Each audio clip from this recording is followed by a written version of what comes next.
Hello friends, welcome to my channel Pratima কিচেনে সবাইকে স্বাগত জানাই।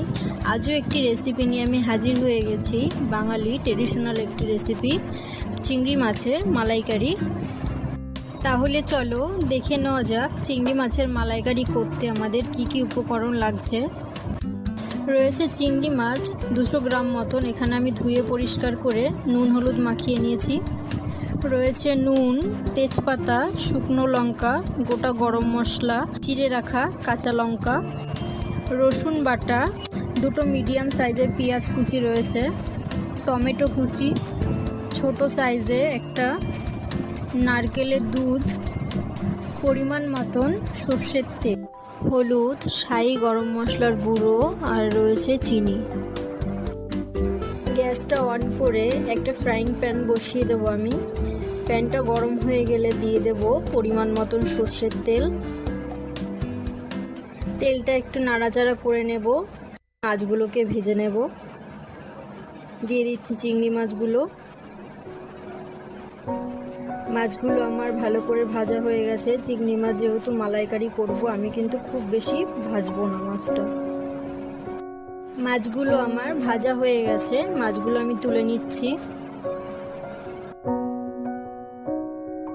মাছ ভাজা তেলের মধ্যে আমি ফোড়ন দেব একটা তেজপাতা, একটা শুকনো লঙ্কা আর গোটা গরম মশলা দিয়ে একটু নাড়াচাড়া করে আমি পেঁয়াজ কুচিগুলো দিয়ে দেব।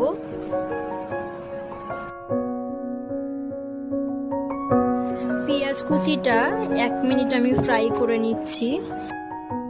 এখানে আমি দুটো মিডিয়াম সাইজের পেঁয়াজ কুচিয়ে নিয়েছি।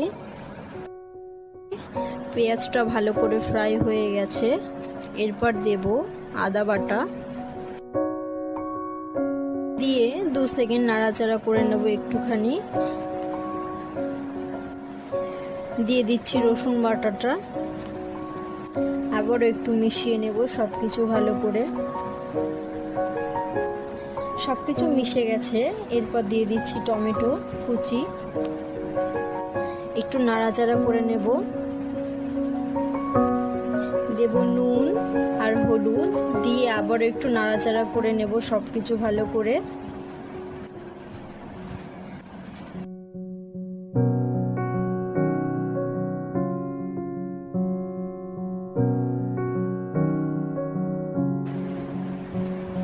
একটুখানি নাড়াচাড়া করে নেব মশলাটা ভালো করে কষিয়ে নিয়ে এরপর আমি দিয়ে দেব 4 চামচ ফেটিয়ে রাখা টক দই, দিয়ে আবারও একটু সবকিছু ভালো করে মিশিয়ে নেব। পরিমাণে একটু জল, মশলাটা ভালো করে কষে নেব আমি। এরপর অ্যাড করে দিচ্ছি ডাবের শাঁস বাটা। মালাইকারিতে কিন্তু এই ডাবের শাঁস বাটাটা দিলে তার স্বাদ অপূর্ব হয়, যেমনটা আমরা বিয়ে বাড়িতে পেয়ে থাকি স্বাদটা চিংড়ি মাছের মালাইকারিতে, ঠিক তেমন। এরপর একটু নাড়াচাড়া করে নিচ্ছি ভালো করে। মশলাগুলো নাড়াচাড়া করে নিয়েছি ভালো করে। এরপর আমি দিয়ে দেব নারকেলের দুধটা। এরপর একটু নারকেলের দুধটা মশলাগুলোর সাথে ভালো করে মিশিয়ে নিয়ে আমি ঢেকে দেব 2 মিনিটের জন্য। গ্যাসের ফ্লেমটা কিন্তু আমি লো করে দেবো একদম।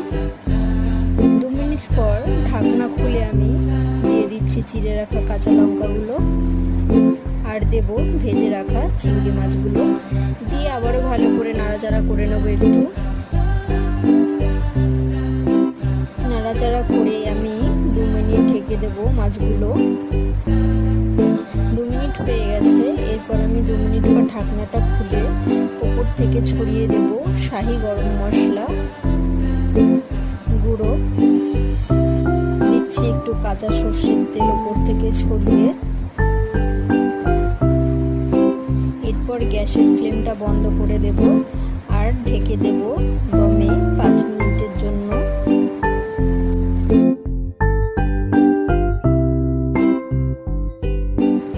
তৈরি হয়ে গেছে আমাদের চিংড়ি মাছের মালাইকারি। আপনারা কিন্তু নুন আর ঝালটা আপনাদের পরিমাণ মতন দেবেন। রেসিপিটা যদি ভালো লাগে তাহলে লাইক করতে ভুলবেন না, আর আমার চ্যানেলটিকে সাবস্ক্রাইব করে দেবেন আপনি যদি আমার চ্যানেলের নতুন সদস্য হয়ে থাকেন। পাশে পাশে থাকা বেল আইকনটি প্রেস করে নোটিফিকেশান অন করে দেবেন। আমার ভিডিও আপলোড হওয়ার সাথে সাথে আপনার কাছে নোটিফিকেশান চলে যাবে। Thanks for watching. সবাই ভালো থাকবেন।